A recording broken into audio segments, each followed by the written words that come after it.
next.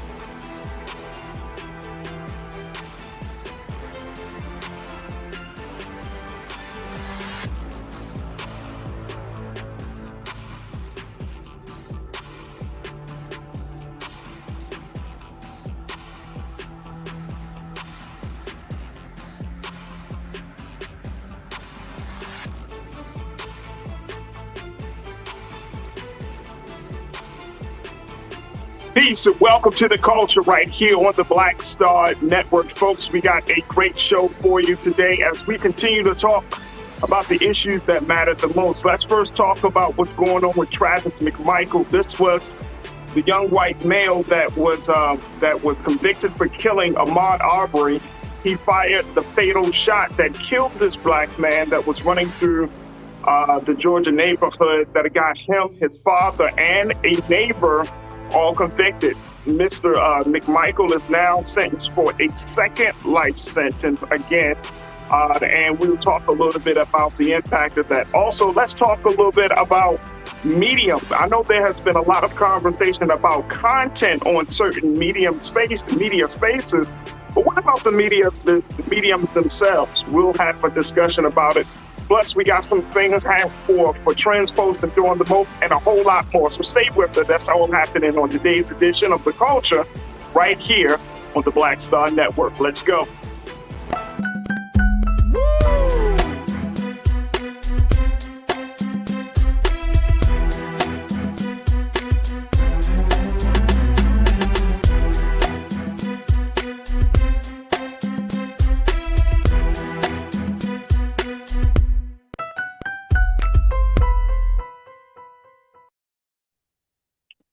Folks, welcome to the show. Welcome to the show. I'm your host, Farajii Muhammad. Thank you so much for checking in and being with us this afternoon. Folks, we got a lot to talk about, so let's jump right in. First and foremost, the big news that is coming out of Georgia, the fact is that Mr. Travis McMichael, this is one of the individuals responsible in the killing of Ahmaud Arbery, the black man that was killed while running through a Georgia neighborhood. Georgia father and the son has been sentenced to life for hate crimes in Ahmaud Arbery's death. However, it was Travis McMichael that shot Arbery during that encounter and has garnered him a second life sentence where he is going to be serving life plus 10 years in the state prison. So now that news has come across the wire. Many people are saying, okay, it looks like justice is possibly served, but there's still concern from the Arbery family that this is not enough, considering that the Arbery family has alleged that the prosecutor in the case has done some level of cover-up to protect the father and the son in this situation. Let me just share with you a little bit about this. Keenan and Lisa, if we can post this screen quote about them. On Monday, several members of the Arbery family asked the judge to impose the maximum sentence and insisted he serve his time in state prison. Now, while Monday's sentencing hearing signaled the end of the lengthy legal process for Arbery's killer, his mother, Ahmaud Arbery's mother, Wanda Cooper Jones, she noted that former Glenn County District Attorney Jackie Johnson is still awaiting trial on charges of violating her oath of office and hindering a police investigation. Prosecutors allege Johnson used her position to protect McMichael and his son. It is also said that Cooper Jones says she'd like to see consequences for Waycross Judicial Circuit District Attorney George Barnhill, who initially claimed that McMichael and Bryant acted in self-defense. As according to Ahmaud Arbery's mom, she said, the journey is not over. We still have more to do, she said at a press conference following the McMichael's sentencing. Folks, let's jump into this conversation. We want you to join us in this discussion as well. So make sure you post your comments on our Facebook page as well as all of our streaming platforms, especially if you're streaming from blackstarnetwork.com.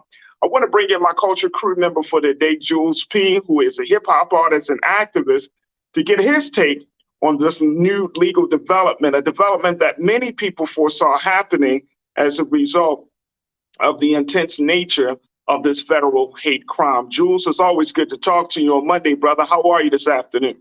What's going on? How you feeling? I'm good. I'm good. Hey, Jules, first and foremost, let's talk a little bit about your thoughts around this Arbery case. Travis McMichael gets a second life sentence. This is the son. His father is already in prison. The Roddy Bryan, who is the neighbor, is already in prison. Do you think that justice has been served for these killers? I mean, if you want to look at it from recent years, I mean, we're getting more than what we got in the past. That's always a step forward. And when you can get, actual sentencing and actual penalties for, killings of unarmed Black men, to actually take a step forward, and that finally happens where we're getting the actual sentencing now from, judges and juries, it's actually a step forward. So, because there's plenty of cases still that we don't have any settlements on, or, any type of prosecution in motion for these type of killings of unarmed Black men. So the fact that we actually gotten, we're getting more and more recently, I'd say it's a step forward. I agree with the family. I think that it's kind of sort of like one of those situations where you see it affect us the most, is the fact that you're really arguing to protect somebody against killing us. Like, that's the part that really, whether it's on camera, whether it's not on camera, I mean, it just doesn't matter. Like, the fact that there's really argument against it, and that's causing more of an uproar. So yes, the sentencing is worthwhile. Yes, he got the second life sentence. Okay, but the fact that there was, the family is still saying, hey, let's go after these prosecutors, because they're actually they're trying to protect him from his sentencing and from the actual crime committed. I mean, Ahmaud Arbery was just jogging in the neighborhood, and y'all felt like y'all was Cape Crusaders to go track him down and kill him, talking about there were robberies in the neighborhood or crime in the neighborhood. Y'all felt like he was a part of it. Like, I just, there's no justified reason. So your life sentences are well-deserved, long overdue, but they're well-deserved. I mean, it's sad that it's 2 years later, but I mean, understanding the court systems and how long legal processes take to, prove all the facts and evidence, we have a ruling. So, I mean, 2 life sentences, I mean, let's celebrate that. But I do also agree with the family. It's like, let's take a realistic step back and look at, like, why we really, I mean, I get arguing both sides when you go to court, but I mean, come on, like, it's just getting stupid at this point. Yeah, I mean, I think one of the big things for me, Jules, is the simple fact that one, that the prosecutors even tried to, or the judicial folks in this case, in this county, even tried to cover up this situation. If y'all remember, it wasn't for weeks until they were finally brought into a police department. It was a good length of amount of time between the actual killing and the fact that they weren't even. I mean, it was crazy, Jules. They weren't even really looked at. They weren't arrested like moments after or a day or two after. It took weeks. And so when you look at this situation, it just speaks of racism. It speaks of corruption. It just speaks of a lot of things that America often tout itself as being past. And I think this case right here in particular was just so blatant. And the other part about it, this was all happening during the day. Yeah. This wasn't even like the middle of the night. This wasn't like a Black man running, jogging in the during the nighttime hours, which people do, right? Right. But this all happened during the day. And it's like, you chase him down, you beat up on him, and then you shoot him. It just sounds like something out of 1922 versus 20, or 1920 or 1921 versus 2020, 2021. It's just crazy. Yeah, I think that's another point. Like, I agree with, because if you think about it, I love the South. I love traveling. I love Atlanta. I love Georgia. But again, it's taking place in Georgia, and Georgia's kind of been a hotbed as of recently of just laws or things passed recently. Like, it's just something about Georgia. It's just like they're at the forefront of still keeping the South the South. Like, it's Right. something going on down there where certain things are still acceptable. So you tracking down a Black man, shooting and killing him in their mind, like you said, the fact that they weren't detained right away when it happened meant, oh, this is acceptable. This is fine. This is what we do down here. And it's like, can we get away from that mentality? That would speed up the process a lot more of actual corruptness going on around the country, because that's still a mindset in some states and some cities. I'm not going to blame the whole state of Georgia, of course, but it's just in certain cities, certain counties across the nation, that's still acceptable. And we got to get past that part. And then we'll have the actual justice. Until we get past that part, we'll never see the actual justice we deserve for the type of things that we're having to deal with as unarmed Black people in this country. Let me ask you this though, Jules. Do you feel like with Stacey Abrams running for office again, you know, getting into the governorship? I mean, she got through the primary. You think that she's going to make the type of impact that where Black people essentially feel safer? So I'm always biased about that type of information of when somebody who is our community leader runs for office. I feel like I love the fact that they get a position, but I love them more on the groundwork of the streets that they've been doing, because they get more accomplished that way. Like when you're taking now a position in office, now you're gonna be getting pulled from different other avenues that you can't just focus on the sole issue that you went in there going at, because you're getting pulled to do so many other things in your city, in your county, in your state. So I love the fact that she's getting that high rank position and she'll be able to bring legislation. But I feel like she's been so pivotal to the groundwork of what's going on in Georgia. Like I love that part about her, and I'm like, that's the part of her that I want. Like that's why I'm torn in between the two, because it's like I've seen it with people that I personally know that have taken on a political office or a position in council, and it's like, yeah, like I love it. I love the fact that she got that, but it's at the same sense, man, we was on the streets, like that was when we was really being able to put the work. There was no overhead. There was no, all right, I got to do this, but I'm getting pulled here, I'm getting pulled there. I'm literally able to focus on an issue and get change. So, I mean, I'm kind of torn, but you know, I'm rooting for the sister because I love everything about it. I'm rooting for it. Yeah. Looks like we're just having some technical difficulties with hearing a little bit of Jules. So let's see if we can work out those kinks. But I totally agree with you on that respect. In that respect, Jules. Let's go to the lines and hear what people got to say. And I would love to get some comments in. Folks are checking in right now. It's Culture Crew, my online Culture Crew. Y'all know how we do.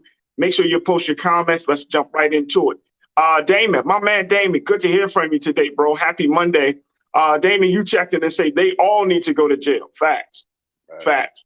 They really should have gotten a death penalty, Damon. That's how I feel about the whole situation. They should have gotten a death penalty. This is a federal hate crime case, Jules. So, you know. Can we talk about that? Because that's what I like. So what is the rules of the death penalty in different states? Because I feel like when you take a life, you reserve your life. Like I just like, what are the rules? Like where are we? You know, it depends on the state. That's what I'm saying. It still depends on the state. Still depends on the state. You know what I mean? Like, and you know, certain states like Maryland, where the death penalty is abolished, and then other states, you know, you can still get it. Right. So it really depends on the states. But there has to be, I think that because of the nature of this case, the savagery of this case, you know what I mean? And the level of corruption behind it, something more. I mean, look, they're not coming home. Right. Most likely, the father of Travis, they all pretty much going to die in jail. They're not coming home. Right. They're not. Their life is over. So it's just, you know, we just gotta. It is what it is. But you know, in the cases like this, I have no tears, no crocodile tears at all, bro. No crocodile tears. Janae, happy Monday. Good to hear from you, Janae. You say near 3 months waiting because Jackie, the co-conspirator, needs to be in jail, lose her ability to adjudicate in Georgia and everywhere else. Facts. Right. Facts. That's what it comes down to. That's exactly what it comes down to. You know what I'm saying? When you have that level of cover-up and conspiracy, that's the problem. That's just as much as the problem as the people who actually committed the crime. I mean, she committed a crime too by covering up. So, Janae, I'm with you all the way, sis. Thank you for checking in. Sophia, you checked in. It's always good to hear from you. You said, in a matter of perspective, if people are doing the same things their second and third level grandparents did, and it took months for them to get arrested like it did back in the 50s and 60s, you know, and that's the piece. That is the piece. That is the piece. And like you said, Jules, the fact is that you got states, and I always go to my favorite, you got Georgia, you got Alabama, you got Florida, you got Texas. They still operating like it's 100 years ago, bro. Yeah. Yep. You know what I'm saying? Especially when it comes to like hate crimes. They still operate like it's 100 years ago. Like it's They still going by the laws on the books. And here's my thinking on this real quick, y'all. My thinking is, if you are running for a state legislation, and it might be a moot point, but it may be a moral victory more than anything. If you're running for a state position in states that you know are racist and you are a Black candidate, why don't you just bring it up into your proposal, saying, hey, and along with my platform, let's look at some of these old ass laws that keep Black people in a certain place, right? Where we still have to, fight for our humanity. Like, get that stuff off the books. Right. You know what I'm saying? Like, and I'm not saying, we know that, for example, we all talked about it. The Constitution said deems Black people to be 3/5 human beings. I wish somebody would have just keep kind of pounding that. Maybe that's a part of the reparations conversation that we need to have to say, hey, we're not 3/5 of a human being. Along with the reparations of land and money and all of this other stuff, y'all need to take that out the Constitution. Because we taxpayers, we fight in your wars, we do everything else. So damn, we need 3/5. That has to be amended, change something. That's crazy. But on the state side, it's going to be much easier. Bring it up. Yeah. Show the hypocrisy of the policies. That way, people know, be like, damn, I'm living in a state where laws from the 50s, 60s, 100 years ago, still on the books, and it's still being applied, and they're still used for technical purposes. You know what I mean? Right. So I mean, it's just something I always thought I was interested that, like, nobody, we all focus on moving forward, but somebody got to do the work of repairing the past. Mm-hmm. And I don't know if that comes from state legislators, Black political leaders, whoever, but somebody needs to bring up, and those states that are known to be racist, start taking some of those racist laws off the books, man. Jules, you got the final word, bro. Speaking on that point, it's like, so what else do we have to do? Because what if, and like, again, I'm not in these states. So what if they did have state legislation that passed it up to get to Congress and then they denied it? And like, what I'm saying? Like, I think about like something like so weird is like, what are we not hearing about? Like, why is it still operating like it's the deep antiquated South with, like it's still the Confederate South? Like, why is it still acceptable to have in certain cities and certain counties that they're still allowed to do these type of things? Like, I feel like that, I don't know, like in a country where we're supposed to be the land of the free, home of the brave, where all these laws and rules are passed on a daily debate, we're having all this legislation, all these meetings in Congress. It's like, how are we having all this to go for? Like you said, I agree 100%. How are we having all these rules and laws and meetings to go forward, but we still can't fix what's in the past because the past is documented as saying, hey, you're still 3/5 of a person. Hey, this is still acceptable. Hey, when you're committing a crime, we're not going to get you right away. We're going to wait till a due process and fight on your behalf to see if you really did it or not, even though we know you did it. Like, why is that still the mindset and thinking of this nation? Like, I don't agree. Like, I think that's what's throwing it off, where we can never progress if we still have those laws. Like, if I'm labeled as a bad person, I can't move forward if you're going to keep on labeling me as a bad person. I have to get you, hey, he's changed, he's turned around, he's did his thing, he's gotten leadership, he's gotten counseling, and now he's on the right path. That's the way that we have to go. But if the fact I'm still looked at as a bad person from my past, that's the same way these states are going to operate. Absolutely. Well said, bro. Well said. All right, folks, look, we got to take a quick pause. When we come forward, let's have a conversation. Speaking of murder, let's talk about the murder rate. I'm going to share with you some surprising news that has come out of the FBI just a couple of days ago about murder in the country. And more importantly, how we contextualize murder and the conversation about it. We'll have that discussion. So stay with us. A whole lot coming up in the second 30 of The Culture right here on the Black Star Network. We'll be back.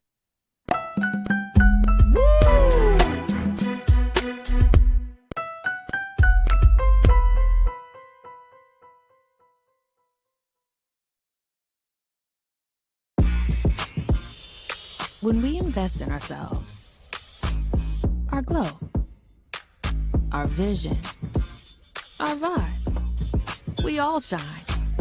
Together, we are Black beyond measure. Pull up a chair, take your seat. The Black Tape with me, Dr. Greg Carr, here on the Black Star Network. Every week, we'll take a deeper dive into the world we're living in. Join the conversation only on the Black Star Network. I'm Terrell Owens, America's Wealth Coach, and my new show, Get Wealthy, focuses on the things that your financial advisor and bank isn't telling you, but you absolutely need to know. So watch Get Wealthy on the Black Star Network.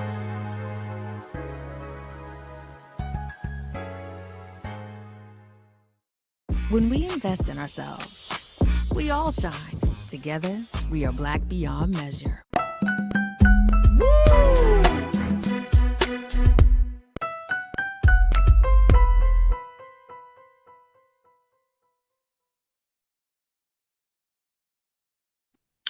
Folks, welcome back to the culture here on the Black Star Network. All right, let's talk a little bit about something that many of us might be surprised to hear.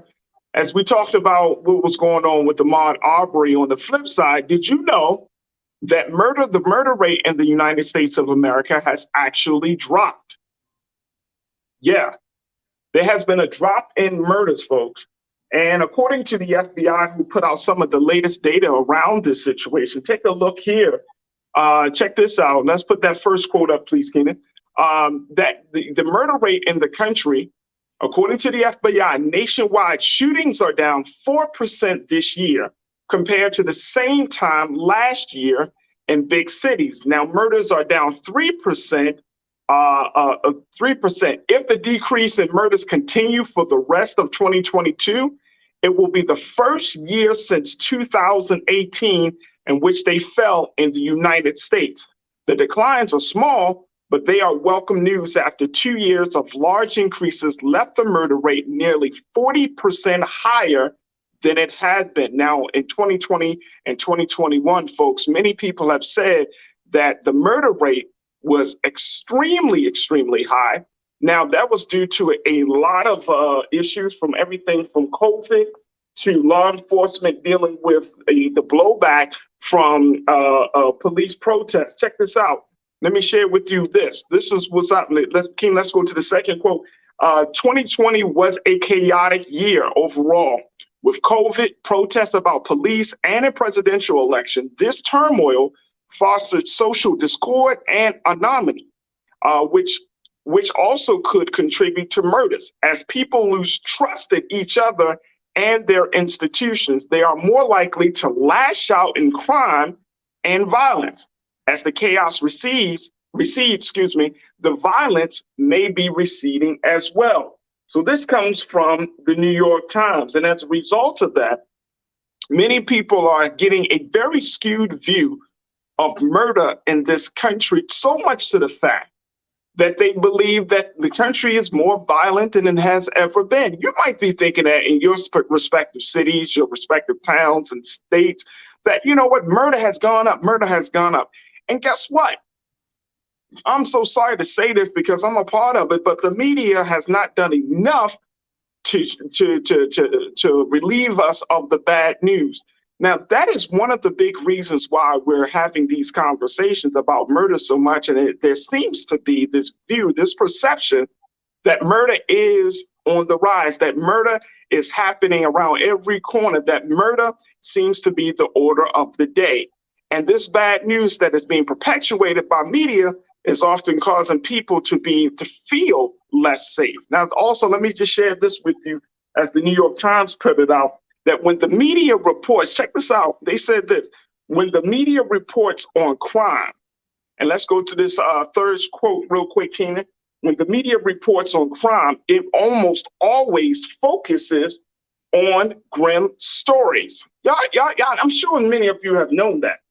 It always focuses on grim stories. A recent analysis by Bloomberg found that headlines about shootings in New York City recently increased, while the actual number of shootings remained relatively flat. The old cliche here is that if it bleeds, it leads. The constant stream of bad news is one reason experts say that Americans consistently say crime is getting worse when it is not. Between the 1990s and 2014, crime, including violent crime and murders, fell more than 50% across the US.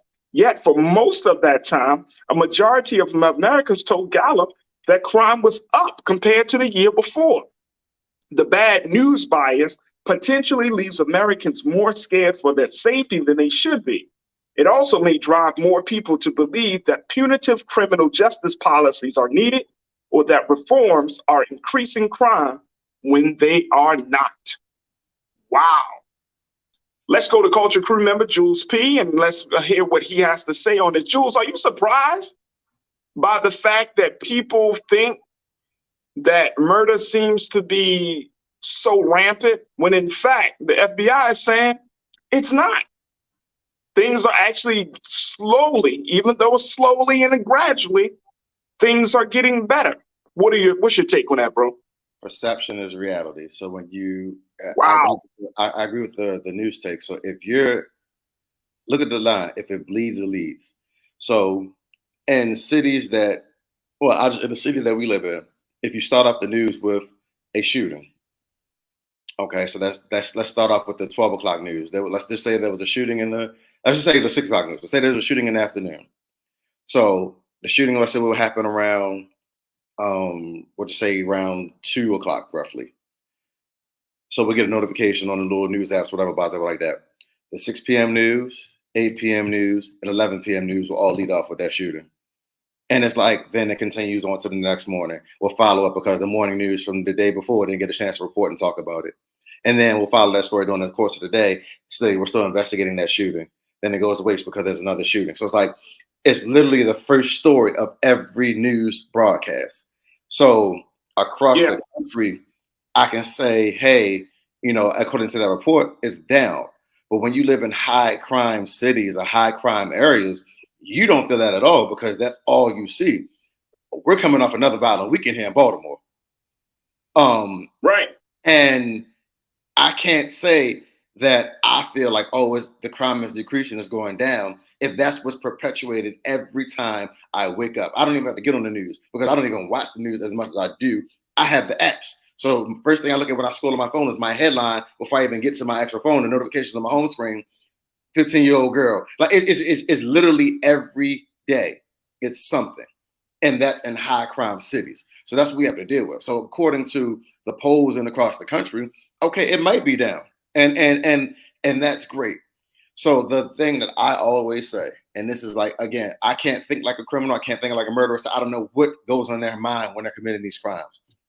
But in cities that have made changes, I feel like it's a brother help brother type of deal where what worked for you in your city and your state, bring that to the cities and states that are dealing with high crime.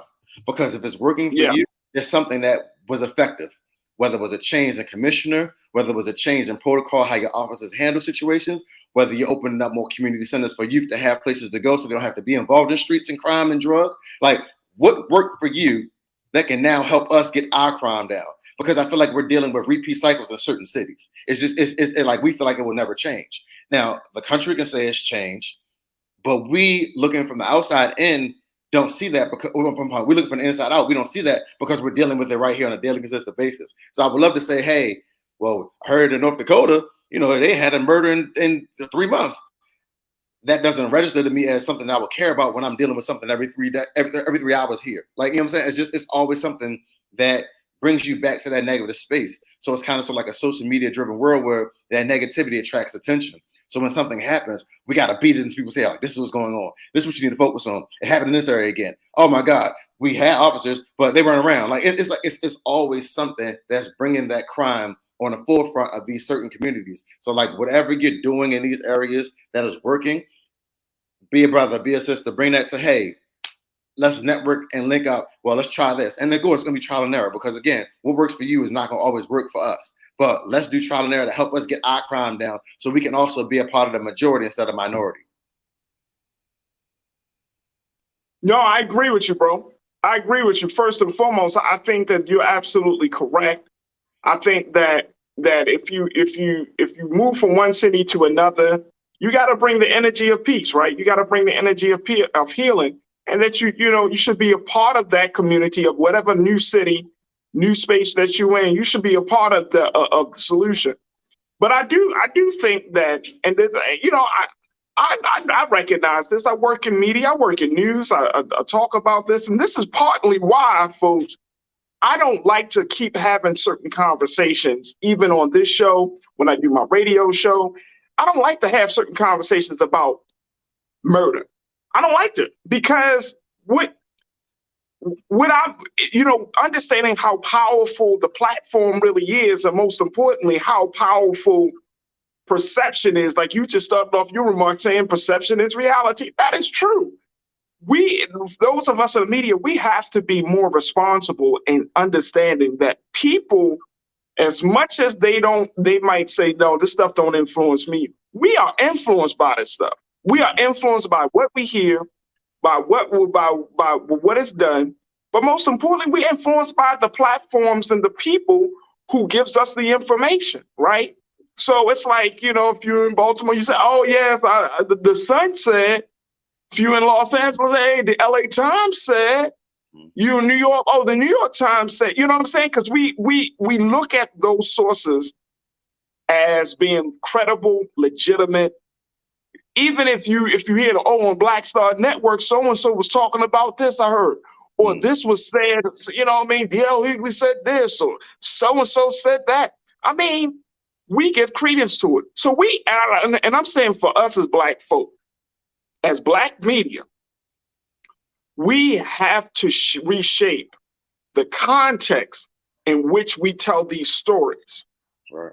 If we continue to do what Fox and ABC and all of the other traditional news media outlets do, which is talk about Black death and constantly talk about Black death and constantly talk about Black death to the point where it almost becomes like,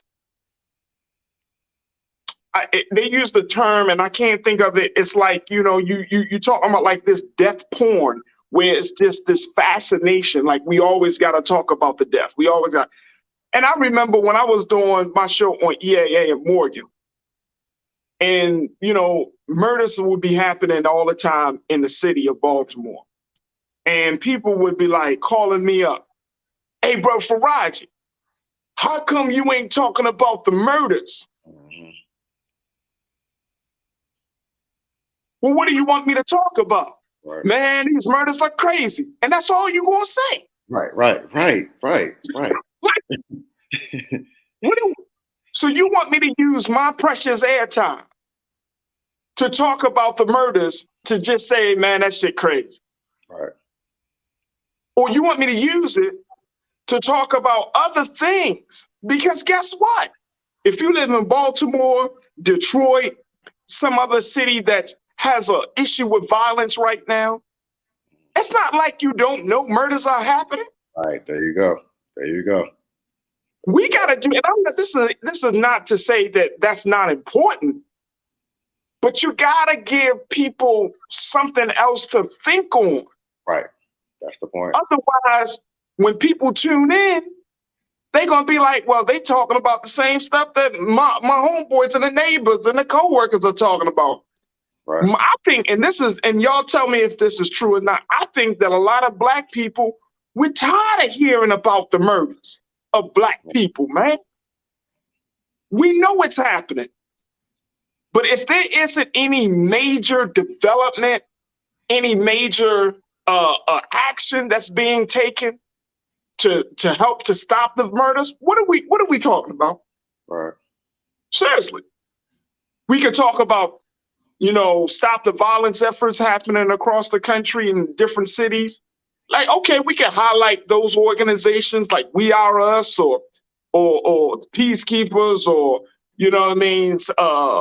Safe Streets or whatever the organization it is. But if you just want to talk about the murders, just to talk about the murders like it's some gossip. Like I heard, then that conversation is not going to get us anywhere. And that's just that's my personal experience, Jules. I agree with that 100%. You know, I do. Like that's the epitome of the world that we live in. If I live in a city where we're heavily dealing with murder or violence or crime in general, but my media outlet and my platform gives so much different perspective on life going on, Black art, Black culture, that's what I'm going to focus on. Because in a world of corruption, you need positive light. So if I keep on talking about the same thing that the news is talking about, and that what social media is talking about, and what your personal opinions are talking about, then I fall into the fray where I don't stand out. I've just joined the masses of discussing it. And then you're going to look at me. Then the next question is this, Farajii. So what are you going to do about it?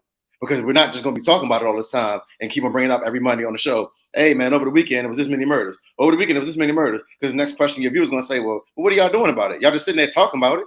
What y'all going to do about it? Right. So that's the space that you want to stay away from.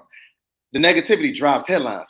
I can tell you the funniest thing that happened was last week. We know Brother Roland, all the philanthropic things he does in the community for us. But the one time he claps back at somebody online, that's the headline. It's not about all the work that he does. It's not about the Black Star Network being a source of media for Black people to get their voices out there. It's not about nothing positive. The one time you clap back at somebody, oh, that's what we're going to talk about. And it's like, okay, that's the mentality now. Because it's like, you can't even do, the man has a whole positive platform of Black voices, giving Black culture, talking about different, I mean, we meet different actors, actresses, music artists, sports, and people in sports realm. What's going on in the community? What's going on in your states? Laws being passed, information that we don't know on a consistent basis because we don't get that from the news. So the media and the information that we're getting from this network that's positive, that's giving us a different mindset and a different holistic view of African-American culture. It's like the one time you clap back, it's like, oh yeah, but this is what he do, bro. That's him. Like, no, this is him. Right. This is what we do. And it's like that is what the media portrays when it comes to the violence. So that brings it back to what I'm saying. Like, all right, if we talk about it, okay, fine. Me and Farajii come on every Monday, y'all, and talk about what happened in Baltimore, what happened in Chicago, what happened in Detroit, what happened all across this country in crime and violence. And y'all gonna sit there in the comments and say, well, what y'all doing about it? All y'all do is talk about it. What y'all doing about it? But we giving y'all this knowledge on this daily, consistent basis of so much going on in the culture, positive change. You're meeting people that have podcasts. You meet people that have businesses. You find out information. You find out about different marches and things going on in different communities that you can't find on the news. So that's what our job is, and we're going to continue doing that, pushing out the culture. That's what our purpose is. Let the media and the news do what they do, but we're going to continue pushing out that culture and change. So you have a different perspective of, okay, yeah, they might be wilding out over there, but they also got this going on, so it can't be that bad. Like, it can't be just all violence and all murder all the time. Like, it's not safe, or it's a shooting zone every time you go outside. There's actually positive things going on. And Jules, to that point, bro, that doesn't bring any peace of mind to Black folks. Right. This is part of my personal mission. You talked about us highlighting the culture. That's one part of the mission. But the other part of the mission should be when people, and I'm saying particularly for Black media, we should report the news as it is. We should give people the facts. We should provide some thought-provoking analysis. But at the end of the day, Black people should be able to tune into a Black media source, Black media space, and be able to find some level of peace of mind. Right. You know what I'm saying? Like we could talk about the negative parts, but you got to have a balanced view to talk about the positive parts, right? Mm-hmm. So yeah, we could talk about the murders, but let's put that in a certain context to give people hope instead of just creating a grim and gloomy picture that as soon as you walk out your door, you better watch out for that Black man. You should watch out for that Black woman, because guess what? The next Black person you see, they're going to take your life. That's not the picture that you want to paint. That's not the place you want to put our people in, where there's distrust, not just of the media source, but now you're creating distrust among the people themselves. That's not a good place. Not a good place at all. Let's go to some of the watchers, man. So many of y'all are checking in as always. I love my culture crew, my online culture crew, man. Y'all so insightful. Straight to the point. Rashida, good to hear from you, sis. You said it's hard to believe the media. You have to trust them with a grain of salt. I get it. I get it. I don't believe every media, right? I think that we need to make sure that we vet the information that we consume. You know what I'm saying? Like most of your traditional media, whether it's from like the Wall Street Journal or whether it's from the New York Times, New York Post, just keep in mind that when you are reading those papers, and especially about what's happening with life and death in this country, that they're going to have a bias. Just know that. They're going to have a bias. They're going to present the information with a certain slant. Just keep that in mind. The Final Call newspaper, one of the boldest Black newspapers that I know, gets straight to the truth. There are media mediums that get straight to it, but you gotta open yourself up to it. So I agree with you. I don't always trust every media outlet either, but I do keep in mind that if I'm reading something from Fox or some other place, they're gonna have a bias. Vela Kent is CISO. Vela, you checked in and said, look, I live in Indianapolis, Indiana, and it is the same way here, Jules. Multiple murders every day. Damn. I hear you. Vela, thank you so much, sis, for checking in. Brother King Lee, you my man, you said, Brother Farajii, there is not enough Black-owned media in the U.S. and globally. Some of our Black-owned media outlets need to respect their viewers and not disrespect their viewers. Facts. If y'all came here to tune in, y'all want to talk about Black death porn, that's what I'm gonna call that. Y'all want to constantly talk about Black people getting beat up, Black people getting killed, Black people going through horrendous pain, Black people getting locked up, Black people getting knocked in the head. If you want that tip, on that vibe, don't I can't help you. I'm not putting that out there. And I think, Jules, for all of us, right? We just got to say a line has got to be drawn. Fine, go to some other site for that shit, man. Don't come here. Because don't tune into the culture, because I'm not going to keep on putting, that does something to the mentality. And I've read books, I study a little bit of social science. That does something to your brain, man. And some of you got your children watching. Why would I put certain stuff on this platform when you got your children watching? When you got the babies watching? Here you are, you so excited because you got a Black-owned media institution and platform, and you got the baby, and then your first time that you're showing your son, who might be 13, 14, 15 years old, and then I'm constantly talking about how white people whipping our ass. I'm constantly showing videos of us just in some crazy madness.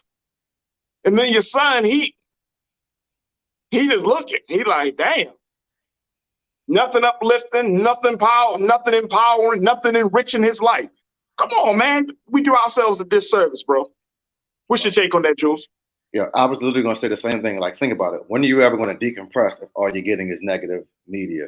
If all you're getting is negative news, you're never going to be able to decompress. So then that also travels with you from what you're watching on media to you dealing with your kids. You're going to start lashing out them more because you have so much built up, pent up anger and energy and emotion from saying the same thing over and over again. Then when you get to your jobs, you're not performing because your mindset is still stuck in that negative mindset, in that mind frame. So you never decompress and you're thinking about the positive things going on or the positive things going on in your community or the things even dealing with your personal space and personal being. You don't get a chance to focus on your inner self and how do you really feel, compress it, evaluate it, and say, all right, plan of action, keep on putting out positive. That's all you have to do. Keep on pushing positive. Every time you get combated with something negative, push out something positive. That's it. That's all. That's the simple. That's simple, it, bro. That's all you have to do.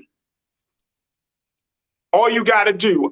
Ming Lee, Natasha Surge, you checked in. You said that's because the Black media should stick together and build instead of making everything a battle. We don't have to always come from a space of conflict. Right. We don't. Tell our story. Our story is beyond is bigger than struggle, man. And I know it. I know we often say that the struggle. We got to fight. But our story as Black people in this country, and it's bigger than struggle. It's bigger than that. It's so much more to what's going on in this country. Now, if we look at what's happening with the murder rate, if we're looking at what's going on with how their story is told, I mean, our story is much bigger than that. Much, much bigger than that. All right, real quick, as before we take our next pause, I think I'm saying this name correctly. Sei, you said talking about death and being a witness to it on a daily basis, it becomes a social norm, sadly, that we become numb to. Growing up in New Orleans, I've become numb to the violence. Facts. Man. Same here. Man. And that's a place that you don't want Black folks to be. When you talk about murder, then the consequences of that is that people become desensitized to the loss of human life. And now you got to take those people and put them in a better place. Because once you become desensitized, you got to restore them. You got to bring them back to life to make them see the value of another Black man, another Black woman. Real quick, Juice, what's your take on that, bro? That was the comment right there. You become numb to it. And that's what's sickening, because when you become numb to it, now that creates more violence, because now you don't even value life. You don't even value your life. So you damn sure don't value somebody else's life. So now you become a mental murderer, because it's so easy for you to kill off and get rid of people in your mind of when you see it on the news. It's like, damn, like, oh, another one. All right, I'm going to go to the court now and play ball. Like, it's just like like, I feel like the saddest part is like, I feel like some people that have that mentality, it's like the only time they really feel like a sense of compassion is when it happens to kids, because they'll be like, oh, they couldn't defend themselves. But my thing is, what about those adults that were walking to the store that couldn't defend themselves, or that got caught in a crossfire, go to the grocery store, you know what I'm saying? They couldn't defend themselves either. So like, don't just put it to kids. Have that same compassion for anybody that gets murdered or killed or is involved in a violent crime, because that's how you show empathy and compassion, and that's what you keep inside your body and your system. But once you lose that, like you said, you become numb. It just runs away now. Like, it's all right, well, it happened to them. Oh well. Absolutely. Folks, we're going to take a quick pause. When we come forward, let's talk about this a little bit further, because there's another part of the conversation I think that we need to have. And this is more the philosophical side, folks. We started talking about it in this particular segment, but the next segment, let's talk about, I'm asking the question, does the medium in which you get your news and information matter? Because everybody's always been talking about content, but what about the actual platform where the content is distributed? We're going to have that conversation up next. Also in the next hour, let's talk about how Terrell Owens called out a Karen in his latest interaction with a white woman that just didn't know what to say, and she cried them crocodile tears, folks. But he put her on blast. So we'll talk about that and so much more. Stay with us. That's all happening in the next hour of The Culture here on the Black Star Network.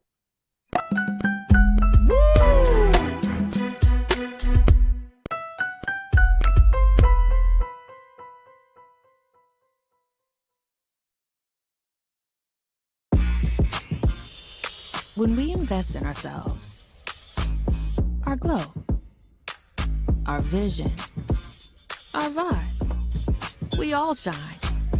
Together, we are Black beyond measure. Pull up a chair, take your seat. The Black Tape with me, Dr. Greg Carr, here on the Black Star Network. Every week, we'll take a deeper dive into the world we're living in. Join the conversation only on the Black Star Network. I'm Deborah Owens, America's Wealth Coach, and my new show, Get Wealthy, focuses on the things that your financial advisor and bank isn't telling you, but you absolutely need to know. So watch Get Wealthy on the Black Star Network.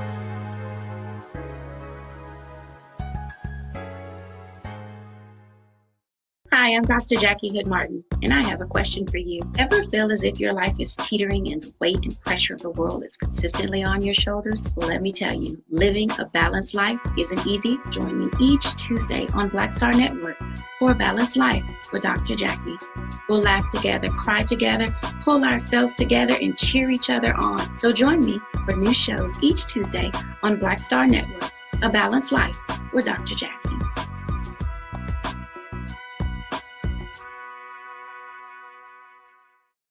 When we invest in ourselves, we all shine. Together, we are Black beyond measure.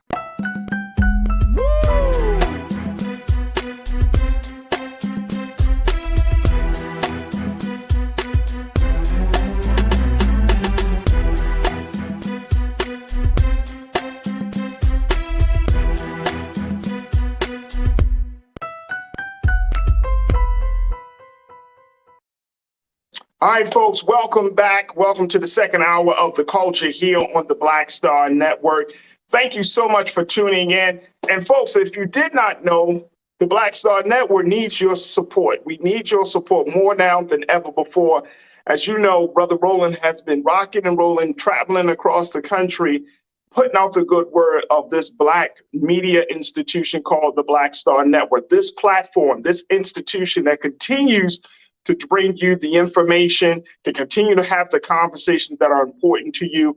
And so guess what? We are still looking for your support right now financially. We want you to help us as much as you can, folks, as we continue to build. This doesn't mean that this is the end of the show. I know you often to say, oh, Farajii, you talk about that.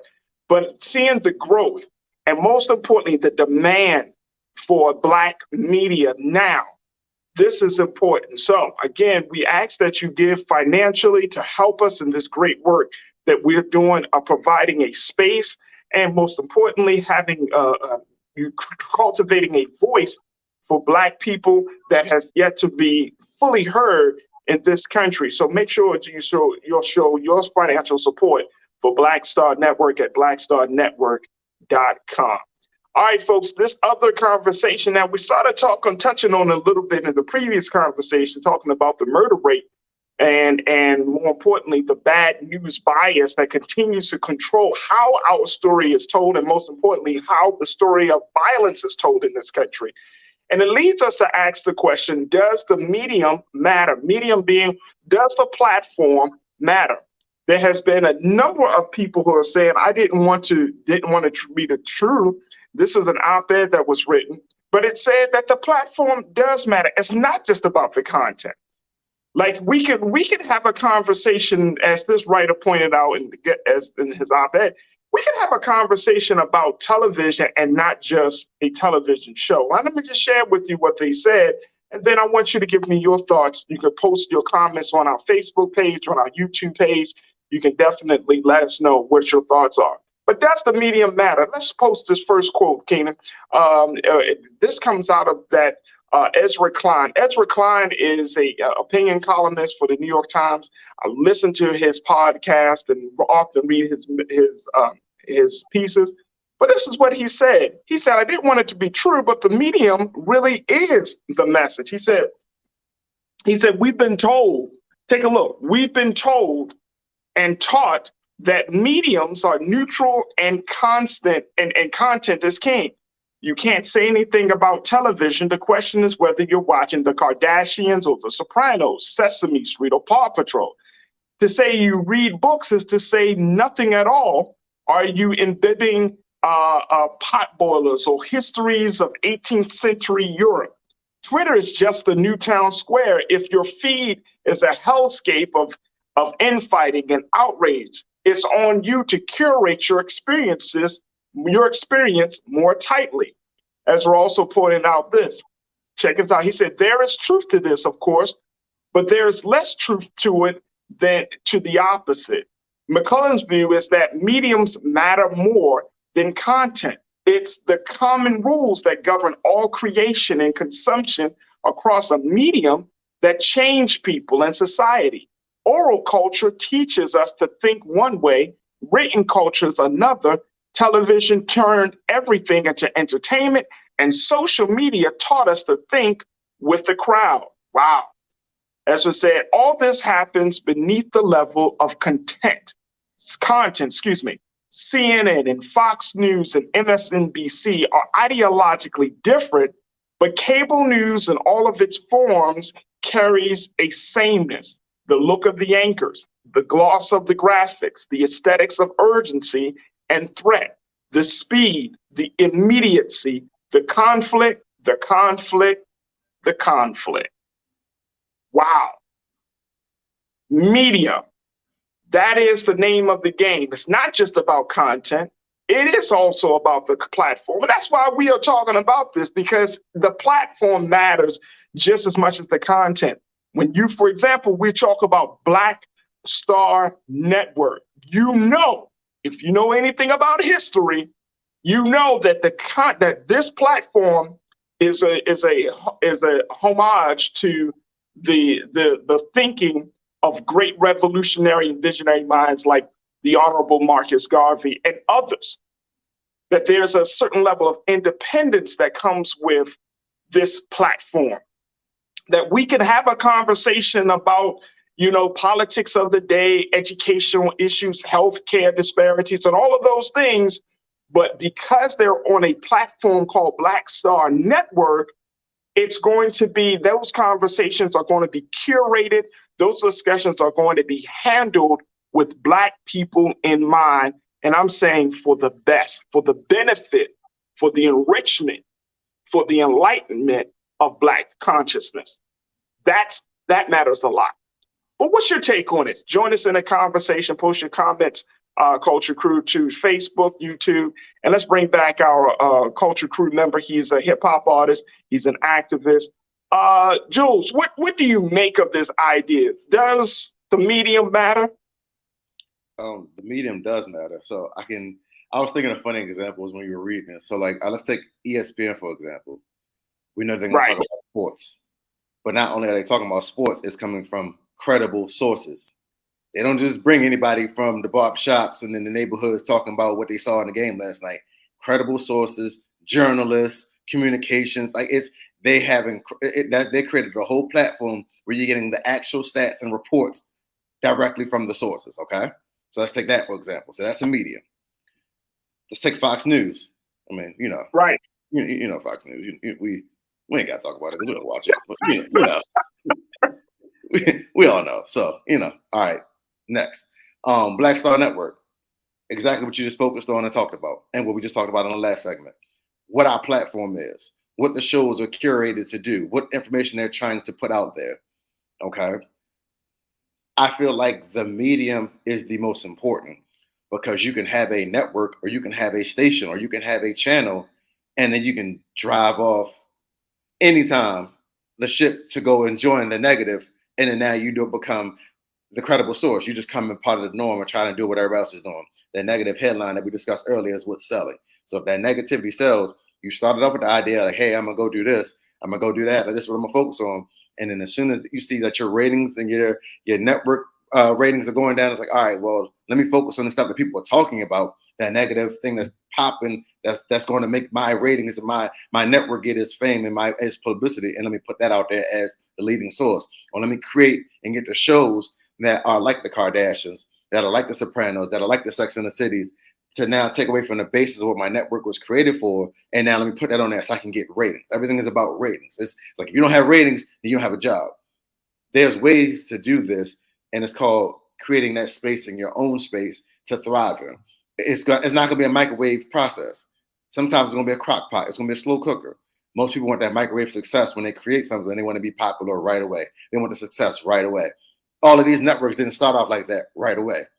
They built their brand. They stuck to it. And over time, then they gain that traction into getting into those spaces where they're able to get to those platforms and those actual networks that are now buying into them because of the hard work that they put in. But now everybody wants to be in this microwave world where I'm going to start off this way, but since this don't work, I'm going to jump right to the negative, and that's going to get me out there. Yeah, that fame lasts for about 2 or 3 seconds, and then you know what happens? You get drowned out by everybody else talking about the negative. So if y'all talking about the same thing, now you get lost in the sauce. So I could tune into the culture to hear about the positive stuff, but since they talking about the violence, well, I might as well watch the news, or I might as well go on Shade Room, or I might as well go on I might as well go to these other sites that are doing that same thing that's more access and feasible. Why would I want to wait every Monday through Friday from 3 p.m. to 5 p.m. to listen to the culture talk about it when I can scroll right on Twitter and see it, or I can scroll right on Instagram and see it? So that's where you lose the credibility. We're bringing something to the table that's different. So that's why I say the medium does matter, because the type of the content that we're putting out there, not even just focus on the culture, but whatever your space and media is, if that's what you're pushing, that's what your medium is for you to work and continue to contribute to that aspect of it. Yeah, bro. And I think that's part of the reason why we need to have this conversation, right? Like, because I think that we underestimate the power of the medium, right? Because everything, let's keep it a buck. Everything has become a form of propaganda.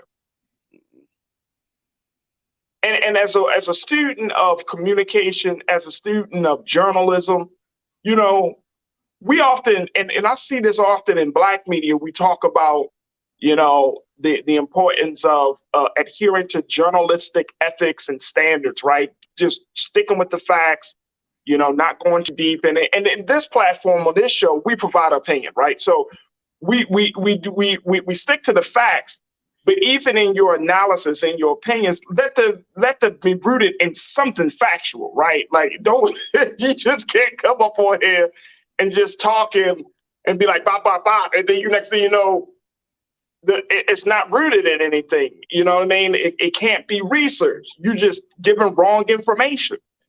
So there are some standards by which we need to operate from. But at this point, it's just simply about making sure that people understand that all of these platforms have an aim and goal. All of these platforms have interests. Whether you're talking about Fox, whether you're talking about CNN, you're talking about Black Star, whether you're talking about the Griot, you're talking about the Root, Essence, doesn't matter. Everybody has an interest. Everybody has a target audience. And it can't just be about the content. The content is going to be shaped by the interest of the platform. And I think that a lot of people should know that. You know, the content will be shaped. How the story is told, how the conversations are had will be shaped by the interest of the platform that these stories are told on, that these conversations are had on. So I think that that's the best thing. Let's go to Skinner. Let's get some comments from our audience, because people are checking in about this. Does the medium matter, folks? Mainly Natasha Serge, you checked back in and you said, look, if Black media could pool their resources and build together, no telling what is possible. That's true. Hey, check this out. Mainly Natasha Serge, I always thought this to myself. When there are national tragedies related to Black people, in every Black space, every Black media outlet should have some connection. Now, this might be unrealistic, but for example, let's take the killing of our people at Tops Supermarket in Buffalo. We all talked about it as Black media, all of us. Whether you're talking about radio, television, newspaper, internet, podcast, we all talked about it. But, and I don't know if this is going too far, so check me if you think this is going too far. We talked about it from a various vantage points, but I don't think that we put out there a unified solution. We could talk about it from various vantage points. We could talk about the fact of access to guns. We could talk about how Black people have been subjected to this level of terrorism for 100 years in this country. We could talk about the fact that this white killer went to a Black girl. We could talk about all the different elements, but I don't know if we had a unified voice about how to handle certain things like that. And I don't know, and y'all tell me, I don't know if it's even necessary for us to have a unified voice like that. But when there are national tragedies, Black people, Black media in particular, need to be, I think, having like a one voice approach to telling their part of our story. Jules, what's your take on that? I think that would be a good idea. I don't say nothing's impossible. I mean, I do agree with you. It's probably going to be a difficult in the aspect of, it's like, it has to be done with, I guess, unified energy. And when I say unified energy, we're not all rushing to the source for these different media routes to say, I'm getting my own personal takes and my own personal interviews so I can then boost my platform. It has to be a space created where we're all able to just go into the same pot. I mean, I like, to me, talking about it, yeah, I agree with it. But I'm now sitting here, as you brought it up, I'm thinking of the way it would actually possibly work, where when a tragedy like that happens, like even taking it back to the Dylan Roof in South Carolina at the church, it's like, right.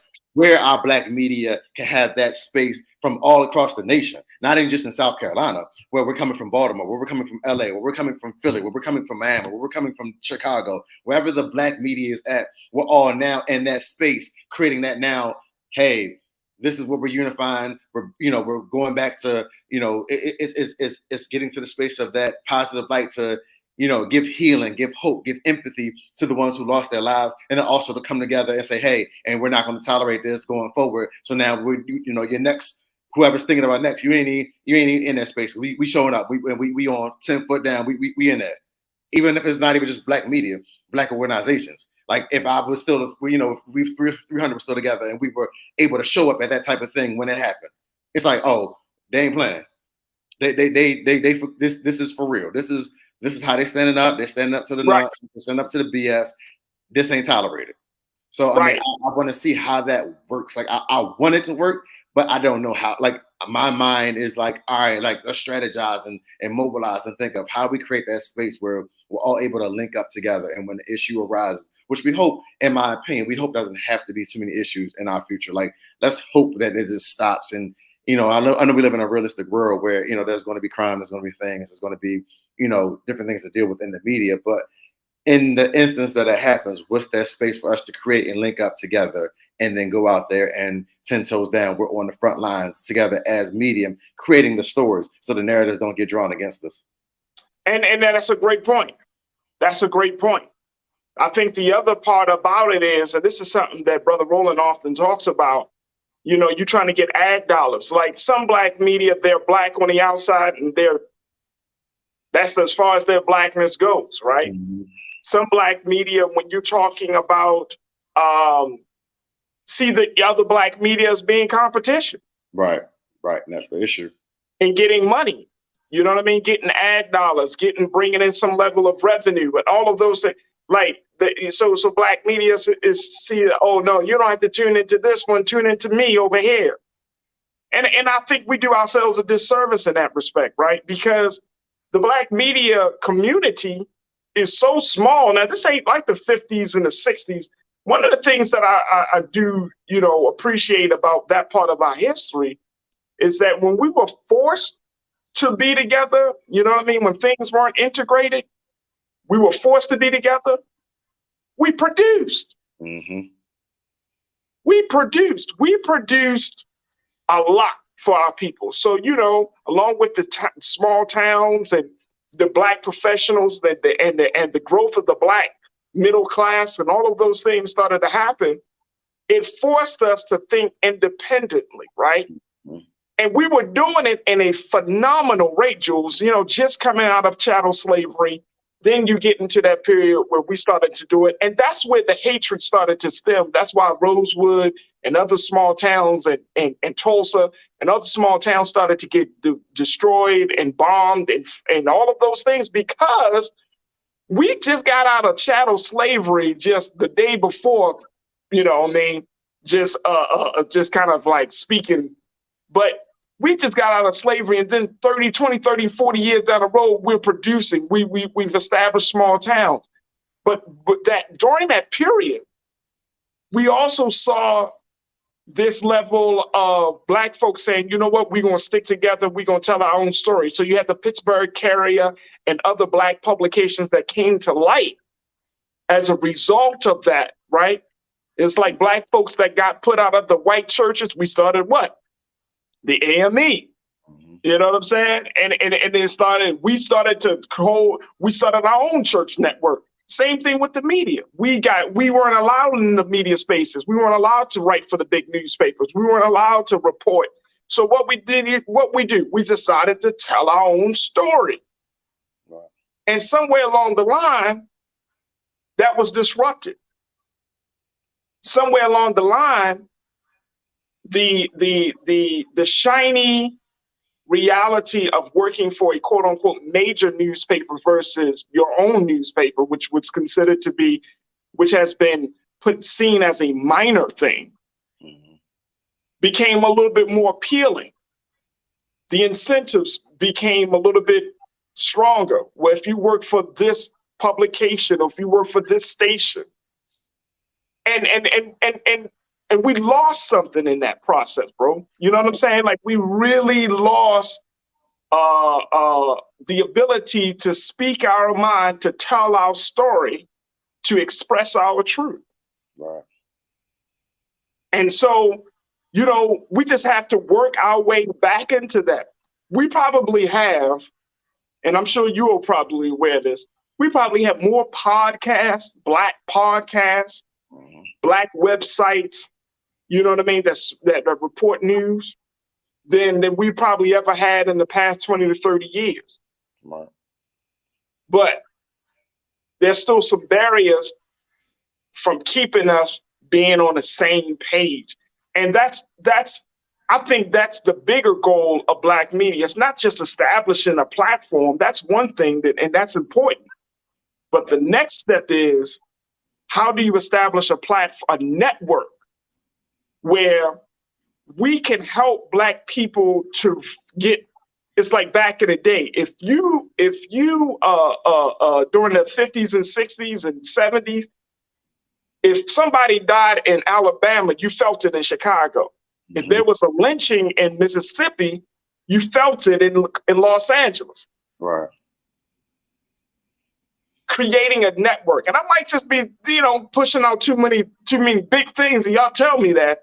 But I'm just saying, like, creating a larger network where we're not competing against one another, but we are working arm in arm, hand in hand. We're walking right along each other and said, all right, you got that covered? All right, let's move on. So you in the South, let's connect with this small radio station in the southern part, because they in Georgia, they talking about this. You up north, you know what I'm saying? Like that level of network building. And I think that's what a lot of people are saying. Like, we need to stop getting away from the breaking down each other and start to build a network, a media, a Black network. And I'm not talking about just a station. I'm talking about a network where it includes radio, TV, newspapers, podcasts, everything.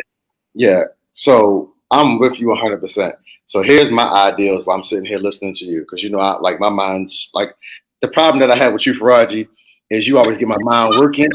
So it's like now I was like, all right, I'm starting here. I'm getting ideas. Then I'm like, all right, this is like I pissed the Farajii. When we get off air, I got to call bro. Like this was some. All right, so here's something that I thought about. So you hit the nail on the head. So not only do we create that network, network is not talking about television. Network, exactly what you mean, an actual network. This is our LinkedIn, kind of sort of Black LinkedIn, whatever. But our network will now be created where we have the shows, the podcast, the newspaper, the journalism. So I was thinking, you know, I love to write. Music aside, writing is my passion. But I hate when I go to different publications or look at them and they require you to have all this degree and background. Okay, that's fine. That's what your publication will require. I don't have a degree in journalism. I don't. So, but I can write my butt off. So let me show you how I would do it. So the same way when Kendrick Lamar first started rapping and Eminem was like, oh, that's you spitting? Okay, I hear you on the track, but you sitting right there in front of me. I'm going to play this beat. You're going to write this song right in front of me so I can see it. And then we're going to lay the song there. And the song became a huge major song. And it's like, that's how I want to do my journalism side of this network. So because I like to look at things, when I see headlines, I like to do the research. So whatever the headline says, I don't go with the headline. Let me tap in and look at 4, 5, 6 different resources so I can see what the actual gist of the story is. Let me get the actual facts. Let me get the opinions. And then let me create my own opinion and analysis. Then I like to write. So then that's what my getting into the journalism side would be. It's like, all right, if you want to be a part of this Black network, here's the topic right in front of me. I don't care what your degree is. I don't care how many doctorates and masters you got. I don't give a damn about that because that can mean nothing to me as long as if it ain't coming from the passion of you writing and you taking it, I don't give a damn about your degree. Let me hear this story. Here's the topic. Give me the story. Right. And then we're going to rock and roll. And that's how you build that brand and network so everybody feels all inclusive. So there doesn't have to be, I have to have a degree. I have to be a bachelor. I have to be a doctor. I have to have a master's. Or I have to already done media space. It could be somebody that's never done anything in media, that's been thinking about it for 20, 30 years, had to raise their children, so had to get away from their own personal dreams of goals to raise their children, and then finally get to the point where they're able to do something. So, hey, you can't do it because you ain't got no experience, or you ain't got no background in this, or you don't have nothing on your resume that shows you was on this show, or you was on this paper, or you was in this publication. So it's like, I want to create this where it's all inclusive. Boom. This is where we're going to target it at, and that's how we're going to start it. That's just my mind working. Y'all can let me know how, whatever it is. That's my mind. That's just how I feel. Yeah. Hey, bro, I feel you. All right, let's take some comments from our watchers. Taylor, you checked in. I like you. Hey, Taylor, I love how you said janky. I love the word janky, Jules. When people use janky, you just know it's about to be a whole problem. Janky and messy gets a following. We have to grow our folks up. Facts. Yeah. That's real facts. Yeah. Yeah, let me tell y'all something, man. Look, janky and messy stuff, man. We look, the difference between, I think, and this is all my years of working in media and black media versus in white media. The big difference is that as much as we are sharing and reporting, we also have to teach it and teach and empower, right? So you gotta do both things with black folks, right? Because guess what? There has to be a deprogramming process that has to occur, so that way you're not coming to black media, for example, with the same ear or the same eye as you would white media. Right. Because we're telling the story from a different perspective, and most importantly, we're not the same. Right. So you gotta tell a story, tell the facts, but then you got to provide some analysis and context, because why? The media is so powerful that it will distort how you view your own story. Woo. I'm telling y'all, look, I'm studying this. I want to say that again. White media and its influence is so powerful, it will distort how you tell your own story. So if that's the case, and trust and believe it is, you got to go through this deprogramming process. You got to be like, all right, I'm with black folk. Not to say we're going to give you less equality, not to say that we're going to cut back on anything, on the facts. It's just that we got to provide a different analysis to help you to understand. Because when you watch the 6 o'clock news, those stories are 2 minutes long at most. The big stories are 2 minutes and some change. And they go quick and they go fast. They don't leave you with too much room for you to think on your own. Right. They don't. They're not designed to do it. They're designed to get a message out. You consume, they give. What we do on black media is that we want you to consume, but think. Consume, think. Consume, think. That's the difference. So yeah, to Taylor's point, we got to grow you up. Not to say you thinking small, because that's not but everybody comes watching and consuming at different levels. Taylor, I appreciate you. Hopefully that makes sense to you. Sophia, you checked in and said, hell yeah, we need a unified voice. Please let me know when these mother effers ever gave a damn historical. Dr. Clark said it best when we have no allies. Frederick Douglass said we wish to plead our own case. There it is. There it is. That's the purpose of it. To plead our own case. Brother Roland said that at the very beginning of the establishment of Black Star Network.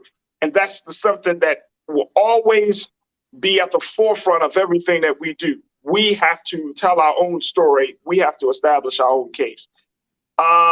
Let's continue to get the comments. Brother King Lee said, Oreo cookies are still a problem within the African diaspora. Shout out to Bing Lee, Natasha Surge, and to me. Hey, you're going to have that, King. You're going to have that. I don't think about them cats. I don't think about it. Bro, we got too much stuff happening right now, Jules, to be thinking about somebody who hates themselves. You know what I mean? To the point where, bro, if you want to go down that road, trust and believe, all you got to do is read history, and you'll find what the end result is going to be on that. Danita checked in. You said, Farajii, you are so right, Taylor. What happened to the village concept? You don't always have to be number one alone. You can collectively be number one. I'm with you wholeheartedly. Danita. The whole thing, the whole idea, and maybe this is something like, again, might be me, Jules, and I might be too far radical in this, but we got to operate from a different space. Yes, I know ratings and revenue. Those are the two. I'll never forget Miss Kathy Hughes, the great Miss Kathy Hughes, the founder of Urban One.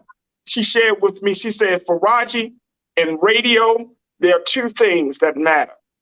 When I was working for her, she said, Farajii, ratings and revenue. And when she said that, it stuck with me. And she's right, ratings and revenue. However, if y'all support Black Star, or if y'all support Black media, Final Call, whatever the case may be, if you support Black media, the ratings and revenues, the way that we do ratings and revenues doesn't have to be the same the way white media stations do it. I used to work for WEAA, public radio station. We did fundraising drives each and every year, twice a year. People thought that was a foreign concept, but if you go to any public radio station, every public radio station do that, right?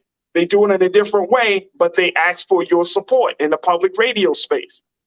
And we think, well, why should I give y'all money? Because guess what? In this capitalistic society that we live in, if you don't put money where your mouth is, or more importantly, where your interests are, guess what? That platform, that space is no longer going to be yours. Yes, you could tune in. That's all well and good. But listening versus investing and supporting are two different things. Right. Listening is good, but when you put your money up, now you dictate the agenda. And why not? Let's be stakeholders. Y'all can buy stock in Pepsi. You can buy stock in Nike. You buy stock in all these other companies. Why wouldn't you want to buy stock in a Black platform that tells your story? All right. There you go. We want a piece of everybody else's company, but we want our companies to operate for free. Like, it don't work that way. It don't work that way. If you want our companies to thrive, our companies need to be supported. It's just that simple. Let's get one more in. Mike V, you checked in. You were talking to Brother King Lee. You say capitalism puts profits over communalism. You can't commune on toxic principles. Facts. You can't. You absolutely can. Capitalism, let me just share this with you, Jules, and I know this is I'm gonna drop something, because I've been in this space lately over the past few days. When reading about this, I'm convinced capitalism is not natural. It's not a natural economic system for Black people, because it emphasizes the individual, where naturally we are a communal people. I'm gonna say that one more time. Right. Capitalism is not a natural economic outgrowth for Black people, because it emphasizes individual accomplishments and achievements versus communal, collective accomplishments and achievements. And that's problematic. We can't operate that. It forces us to think outside of ourselves, to only think about ourselves. And that's against the nature of how we are. Right. That's the nature of how we are, bro. You got the final word. Talk to me. I just think that, again, getting back to the whole idealistic view of this medium that we create, I mean, I do foresee it happening. I mean, I want us to be as much a part of it. I mean, not just because we're discussing it. I don't care to be, and again, I don't care to be the lead or the creator or the originator. I just want to be a part of it that actually creates change. If it becomes politics in between, I don't want it. I just want it to be a part of, if it's actually driving the change, it's actually creating the change in these communities, in these neighborhoods, to when we, when it comes to national headlines that's affecting Black people that we're a part of it, I'm all for it. That's big. But once it becomes like if it's people fighting for power or this versus that, or now you're internally like creating a space against each other, then that's when I don't want to be a part of that. So the idea that you have, I want to be full locked in and go forward with, because again, as the Black medium that we already are consistently, and we've been consistently, like I give you a credit, like I said, I've known you for daggone there 20 years. So the Black medium consistency that we've been, that's the space I want to continue operating. If it ain't that, I don't want it. Absolutely. Absolutely. All right, look, we got to take a quick pause when we move forward. Let's switch gears a little bit. Let's talk about, hey, Jules, I got to get your take on T.O., Terrell Owens, and what he had experienced with dealing with his white neighbor. Man, oh man. Plus, I got to bring you up to speed on trends, posts, and doing the most. So stay with it. That's all coming up forward here on The Culture, right here on the Black Star Network.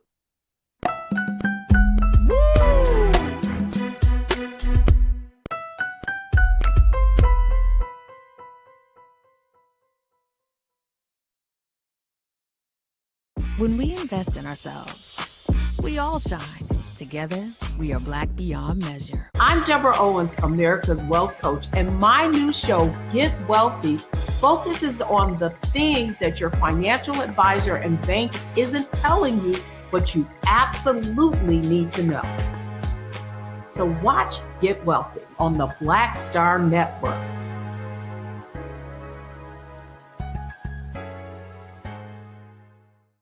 Hi, I'm Dr. Jackie Hood Martin, and I have a question for you. Ever feel as if your life is teetering and the weight and pressure of the world is consistently on your shoulders? Well, let me tell you, living a balanced life isn't easy. Join me each Tuesday on Black Star Network for a Balanced Life with Dr. Jackie. We'll laugh together, cry together, pull ourselves together, and cheer each other on. So join me for new shows each Tuesday on Black Star Network, A Balanced Life with Dr. Jackie.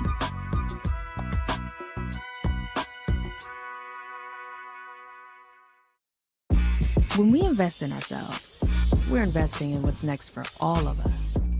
Growing, creating, making moves that move us all forward. Together, we are Black beyond measure.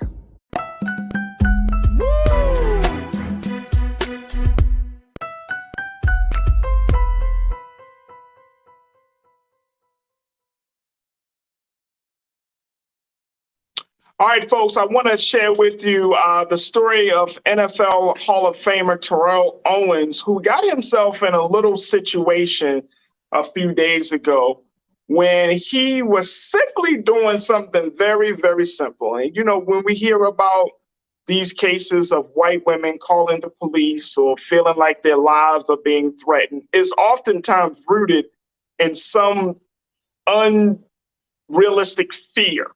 And most importantly, it creates a lot of chaos and confusion. Well, Terrell Owens wasn't having it. He went on, he used the tool that so many people have decided to use today to point out the hypocrisy and to make sure that it's on record that he's not with the shits. He had a situation where he was just simply driving to get his mail, folks. Check this out. He said this. He has an 11-minute video that he posted on his Instagram page where he documented this interaction between the police and his white neighbor who called them and made the point that Karen is real. Here's what happened. It allegedly started after he was seen driving to his mailbox in his Florida neighborhood. That's where he messed up at, Florida. Jules, that's where he messed up at, bro. That's where he messed up at, man. He's in Florida. That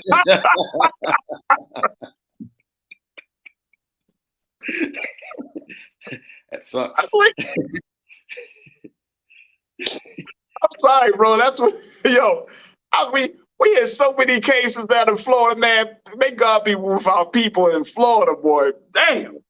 Look, he was driving to his mailbox in Florida, and his neighbor, I don't even know the lady's name. It was just reported she was a Karen, apparently, said that he was driving too fast down the street she can be heard accusing Terrell Owens of harassing her and almost hitting her with the car.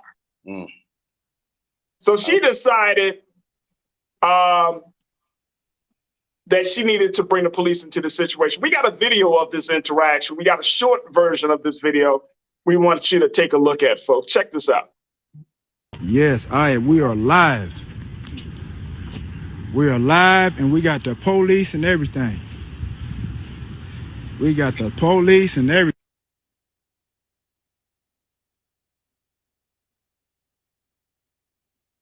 I'm good. What's up, sir? What's going on, folks? I'm driving to my mailbox. She telling me I'm speeding, telling me to slow down.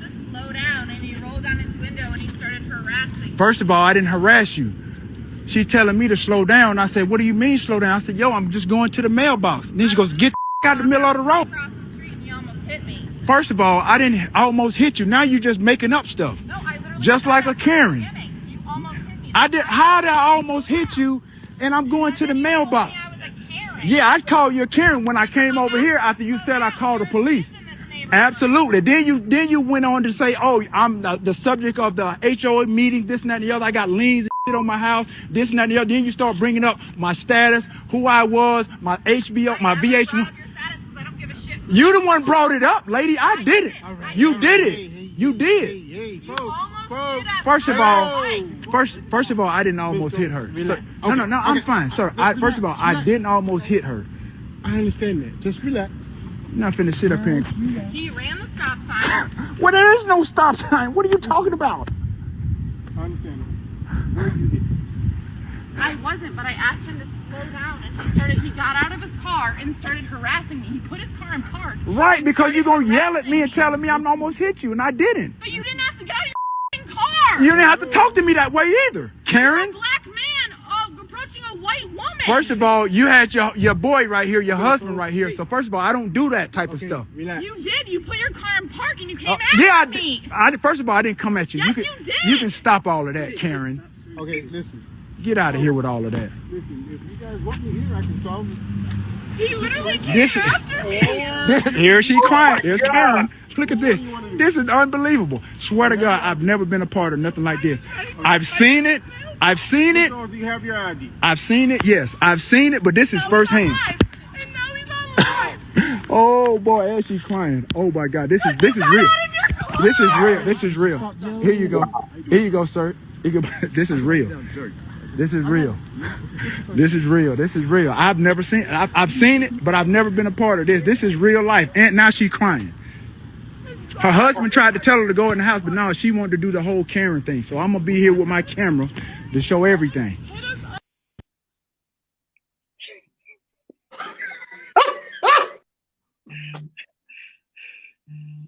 Look, the only reason I'm laughing, hey Joe, the only reason I'm laughing, bro, is because, I mean, it is funny that she's screaming, you got out your car and you came after me. You're a black man coming towards a white woman. Right. Listen. But check this out. I think she knows that who he is. Yeah. She knew who he is. So the thing is, like, there's always, even when you see some of our high profile members of the community, get into situations like this, I always think in the back of my mind, but suppose it was to be a brother that you didn't know. Right. The situation could have gone left. You know what I'm saying? Like, real quick. But because it's Terrell Owens, you know that he ain't gonna put himself in a situation where hopefully that he starts harassing and badgering and threatening a white woman on camera. Come on, man. Come on. But what do you make of this situation, man? If you don't want your neighbors all up in the HOA meetings, all releasing your status, who you is in the neighborhood, come to death. All right, listen. I was watching this video. So when it happened, I think it was a Saturday. It was Friday or Saturday night when it happened. I just happened to be on Twitter and I scrolled past the scene. Terrell Owens was trending. So I looked at it and I'm like, okay, what's going on? Like, he good? And I saw the video and I watched the whole 11-minute thing and I'm like, this interaction is crazy. So basically, she's saying that he was saying he was driving to the mailbox. She claimed that he was speeding in the neighborhood. Okay, so let's start with the basis of the like, because I like to layer things. So the basis is he was speeding in the neighborhood, almost hit her going to the mailbox. Then that translated to, the liens on his house and who he is and his status and what she's seen him on. And then now using it as a moment to say, all right, now I'm going to keep on continue to target you. The point that, it got out of hand is when even Terrell said, like, the husband came out to tell her that, like, hey, honey, like you doing too much. Like, let's go inside. And Terrell was agreeing with the husband and the police and whatever. And then she said, as he started walking, oh my God, a black man is approaching me. Now you're approaching me. Okay, now that's when she lost me. All right, that's the tears, bro. Yeah, like that's when you lost me. That's now you taking somebody that you're trying to you're taking it as a threat now. So now you're trying to make him seem like he's threatening you. Clearly the man is on live, because you keep on saying you're on live. He's not imposing a threat. He's completely unarmed. He's not doing anything to you. And now you're doing the crack it out here saying, oh, now he's approaching me.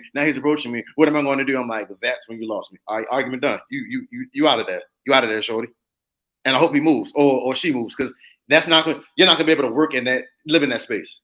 No, bro. Live in that neighborhood. You can't. A couple of things have happened in these cases, right? Like, the Central Park Karen, she was charged with filing a false police report. Mm-hmm. There have been other moments where because it went viral on social media, like some of these white women really just, they had to like leave their cities or they'd leave their neighborhood. They had to move. They had to like completely fall off the grid. As they should. Because they were getting harassed and people just put them on blast, you know what I mean, as a result of these interactions. So, I mean, but I'm of the thinking that this is happening still. And people are checking in, and folks are saying, look, I'm glad that T.O. had recorded this. He understands it. Like he said himself, he's seen it, but he's never been a part of anything like this. And I hope and pray that T.O. learns. You know what I'm saying? Like as high profile as you are, in my Jay-Z voice, still. You still an N-word, bro. Right. And that's the sad reality. Yeah.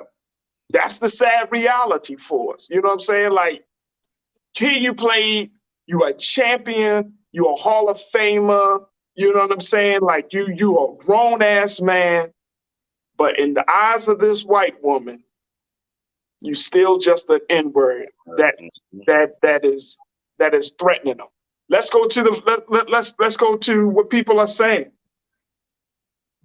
Taylor, you checked in and said, look, self-deputized HOA Karen tried everything. Didn't she try everything, Taylor? Tried everything. Taylor, you say Karen tears are their imagined superpowers. The moment they start breaking out them tears, Jules, right?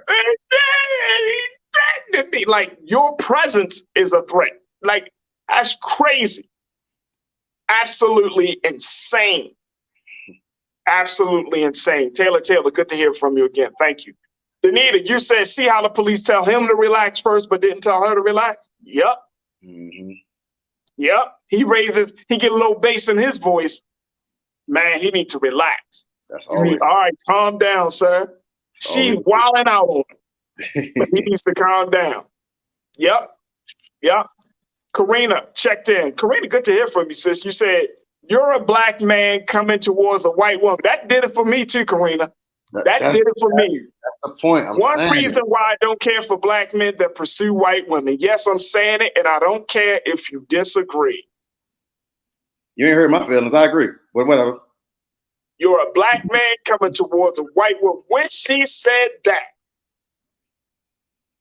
like, that is a violation. I got my African American queen. I'm good. That's a sin. You cannot be a black man stepping out the car and walking towards a white woman, because thereby you are an aggressor. And the white woman can say and call you out your name. She can say whatever about you. She can throw stuff at you. But the moment you start walking towards her, now you the problem. Okay. TL, thank you, Karina. Always good to hear from you, sis. TL, you checked in. TL said it would have went left if it wasn't Terrell. Disgusting for asking Terrell for ID, aka show me your papers. Yeah. You know what, Farajii, though? And I'm gonna be 100% honest. Let's go. It's because it's Terrell. Terrell, I get it, but he did the thing that you're supposed to do as a black man. So it doesn't matter if it was Terrell, if it was Farajii, if it was me. He went live, because if we'd have heard about this hearsay and he didn't go live, then you would have questioned it, even if it was him. You get what I'm saying? So as a black man, let's just substitute Terrell for me. Nobody in this whole world knows me. I ain't famous. I ain't popular. I ain't play football. I ain't do nothing.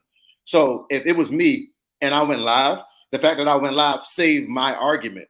Because if I didn't go live, then it's her word versus mine, which we all know in the world how it's perceived, hers is going to stand tall, because it's going to be her opinion versus me and the way that the world works. So the fact that he went live to record this is what exactly my mindset would have been if I was in his mindset. So it doesn't matter if he had a name or not, as long as he went live to show what was happening, is his word versus hers, because you actually see it and you actually hear it. If he did not go live, that could have went terrible for him, because then it'd be like, oh, it's not like Terrell has always been in the news in a positive light. So then it would be like, oh, Terrell Owens gets in another incident. Right.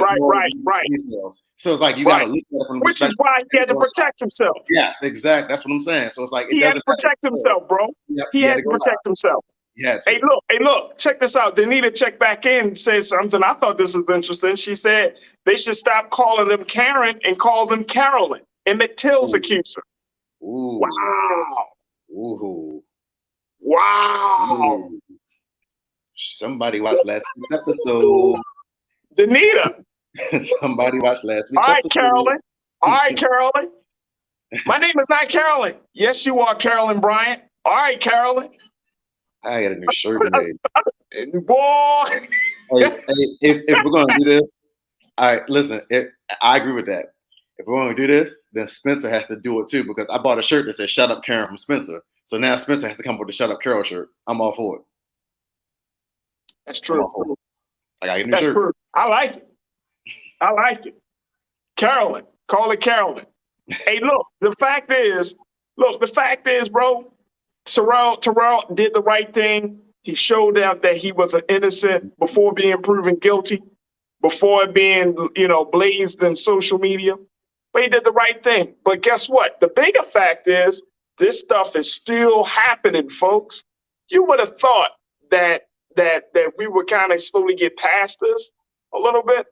Right. Not at all. Not at all. So especially for us as black men, let's keep our head on a swivel and always be cognizant of the fact that this could still happen. And it does happen, regardless of you making millions of dollars or you making $15 an hour. Guess what? Somebody is going to say that you're a threat. Right. Dang. That's what it's like to be a black man and a black woman in America. Dang.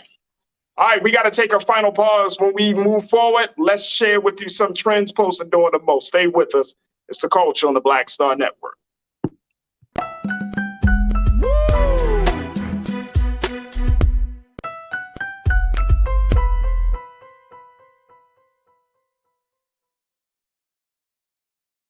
I'm Deborah Owens, America's Wealth Coach, and my new show, Get Wealthy, focuses on the things that your financial advisor and bank isn't telling you, but you absolutely need to know. So watch Get Wealthy on the Black Star Network.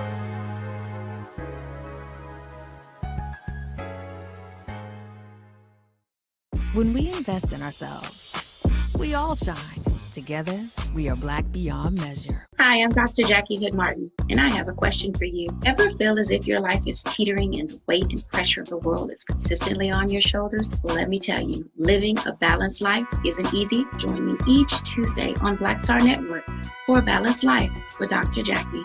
We'll laugh together, cry together, pull ourselves together, and cheer each other on. So join me for new shows each Tuesday on Black Star Network A Balanced Life with Dr. Jackie.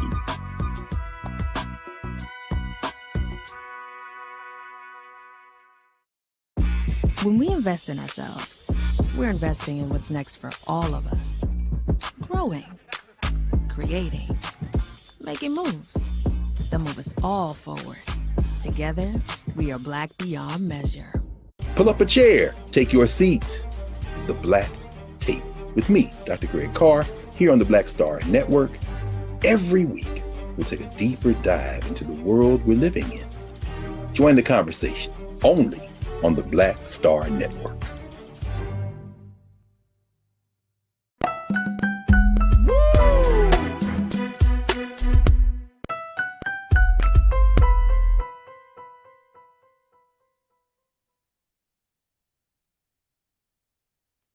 All right, folks, for our final piece, we wanted to talk about some of the things that are trending right now. And Jules, first, let's talk about Iron Mike Tyson. Are you a Mike Tyson fan, Jules? Listen, I'm ready to talk about this subject. I'm ready. I'm ready. I got simple. I'm ready to talk about it. Let me know. I'm ready. I'm ready. Let's go. Okay. So apparently Iron Mike Tyson is not happy, folks. If you haven't, first, let me just tell you, I didn't even know. I heard about this biopic about Mike Tyson coming out, but I didn't know when and how. I didn't know details about it. But apparently Hulu, the network, decided to move forward on making a biopic of Iron Mike Tyson, the former heavyweight champion. And guess what? Tyson hates it. Oh, yeah. I can't wait to talk about it.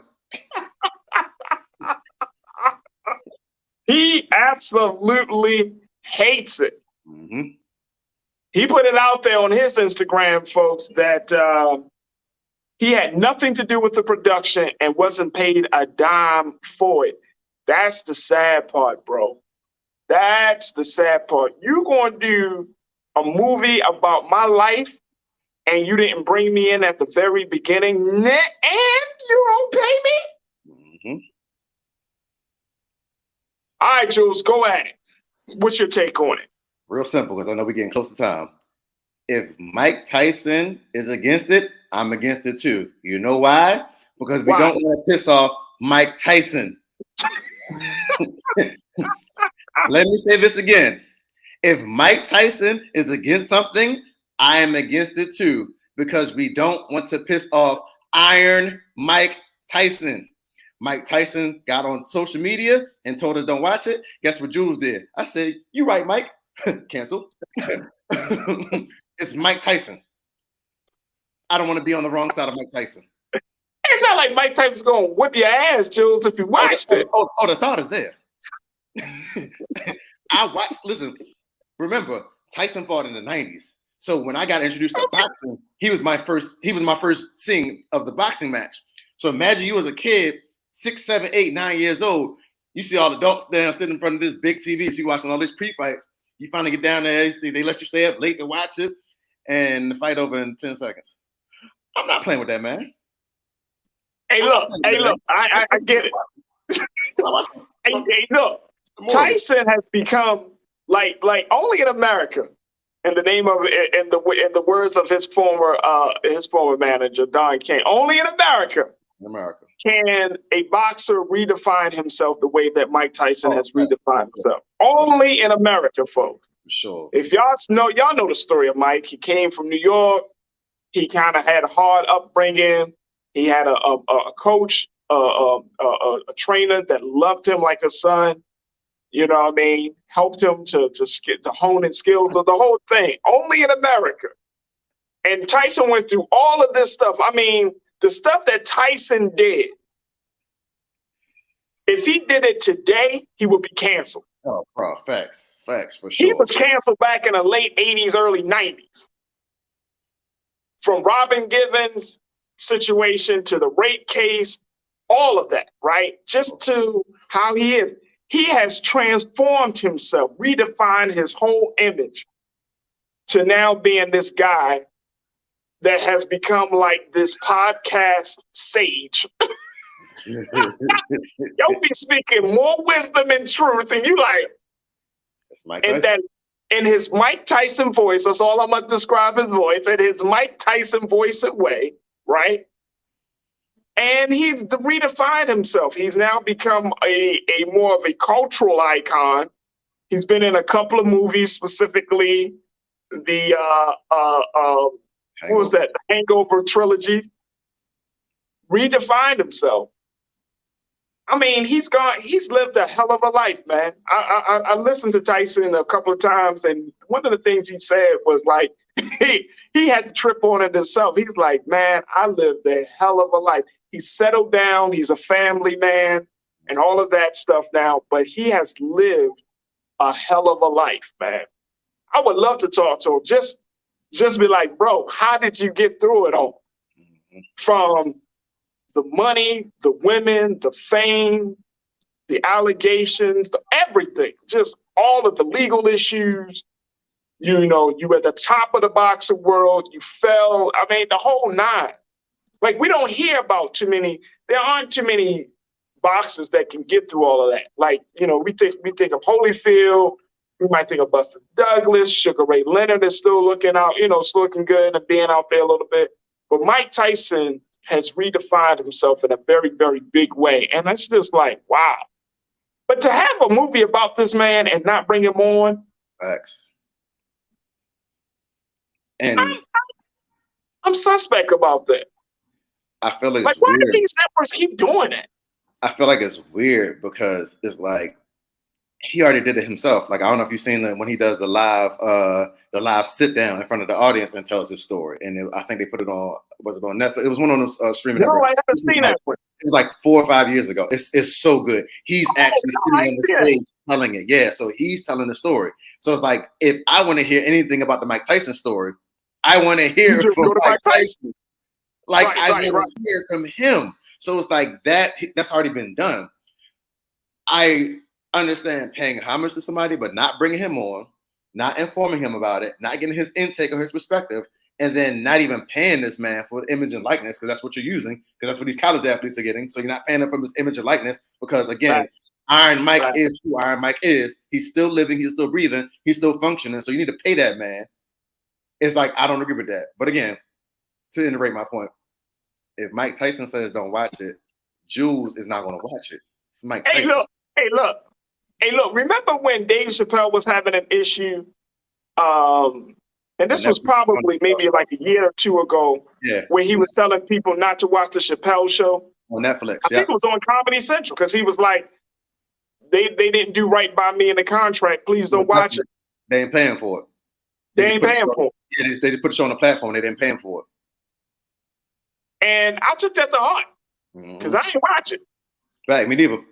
If Chappelle you know what said, I'm saying? And I think that for us as Black folks in the cultural space, when the artist comes out, when the subject comes out and say, "Look, I'm not a part of this situation," I can remember movies, Jules, and you probably could think of the same thing. Like, I can remember movies like they did the Aaliyah movie that didn't get authorized. I think they had a Whitney Houston movie that came out on Lifetime or something that was like, people were like, that's not really, she didn't get the authorization from her family. Like, we shouldn't be supportive of that. I remember when, what's the sister's name that played Nina Simone? Yeah, I remember. Yep. Zoe Saldana. I say Zoe. Yep. Zoe Saldana. I like Zoe as an actress. Terrible choice for Nina Simone, but that's neither here nor there. But, you know, they were making that, they were trying to make the point like, that's like, I think that there's a thing that when artists say, or any type of entertainer or just person of interest say, you know what, hey, I think we should respect it. I think we should respect, especially when it's your life story. You know what I mean? Like, right. I was about to say, we got another more recent one too. I didn't watch the Viola Davis portrayal of Michelle Obama. I didn't watch that either. Because that was the whole thing. They were talking about how she used her, like how she tried to form her lips, how Michelle Obama does when she talks. That's an acting choice, though. Yeah, but still, I just, again, I couldn't. That's an acting choice. I can't get with it. I can't get with it. I think, and to that defense, I wouldn't, I don't mind watching that. It's just the fact of that's just an actor's choice. You know what I'm saying? Like, from that you perspective. know what I mean? Like, Yeah. for example, when Denzel played Malcolm X, there was still a little bit of Denzel in that portrayal, right? When you think about it. Right. There was still something, like he did spot on Malcolm X, right? But Denzel looks nothing like Malcolm X. Let's keep Same thing with Jamie Foxx and Ray. Jamie Foxx did Ray, like or when Will Smith did Muhammad Ali. You know what I'm saying? Like they're gonna have, I think we should give them the creative license that when you do somebody that we are all familiar with and that we know, you know what I'm saying? Right. That you can kind of give them a little creative license, because it's hard to play somebody, especially somebody that's still living. At that time, I think Muhammad Ali was living, or Ray Charles may have been living, but it's hard to play. Like Viola Davis playing Michelle Obama. I could only imagine what it's like to play that role, considering that's pressure. Michelle Obama's still around. Yeah, and she's still great. She's still great. She's still becoming, Yeah. See what you did there. I see what you did there. So, there's still a lot. There's still a lot. All right, let's go to the comments, please. Let's go to some of these comments. Let me see here. What we got? Janae, you checked it and said, "Oh, look, I hear you, Jules, but how for X. Effing. How effing disrespectful to portray him without his consent while he's still living." Yeah. That's facts. And Janae, they didn't pay him for it. He didn't even pay it to tell his story. So we shouldn't watch it. I'm going to do the Farajii Muhammad story. And if I'm not at the table from the first letter of the script,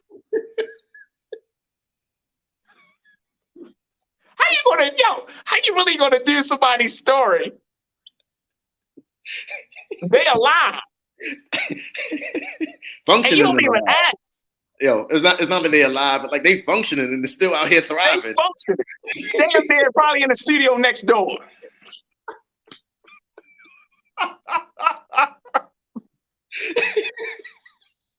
Like, somebody at the table, Jules, like, I could get Mike Tyson on the phone. We don't need him. What we need him for? You need Mike Tyson story. Right. You'd be like, and the producer's looking at it like, why we need Mike Tyson? We can just Google him. Like, damn. I be saying, how do you go through? Do you know the steps it takes to get something on TV, Jules? Yeah. From pre-production to production to post-production, and nobody said, I don't think we should put this out because Mike Tyson is not around. He has not been at the table for this. Right. They just didn't give a damn about my man. Damn. Real quick. Nisa, 1971. Nisa, I'm glad to hear you. You said not having Mike Tyson involved in his own story is another way to treat the brother as a commodity, not a human being. They make me sick. Facts. Yeah. Facts. Welcome to Hollywood. Welcome to capitalism, folks. Man. So many of you jump on me like, Farajii be on. So always something bad about capitalism. But look at how capitalism has commodified the human life and our story. Right. So, yeah, that's crazy, though. That is absolutely crazy. Shame on Hulu for doing that, man. Shame on Hulu, for real. For real. You're going to rob people of their stories and then think it's cool. I'm glad he put it out there. I'm definitely glad he put it out there. Jules, my guy, I appreciate you, brother. Thank you so much for riding with me this afternoon. You already know. That's all I look forward to. I ain't got nothing else going on in my life.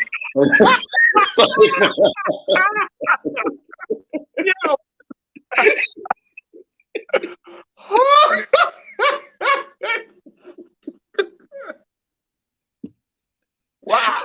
I'm done. I was expecting that, Jules. I thought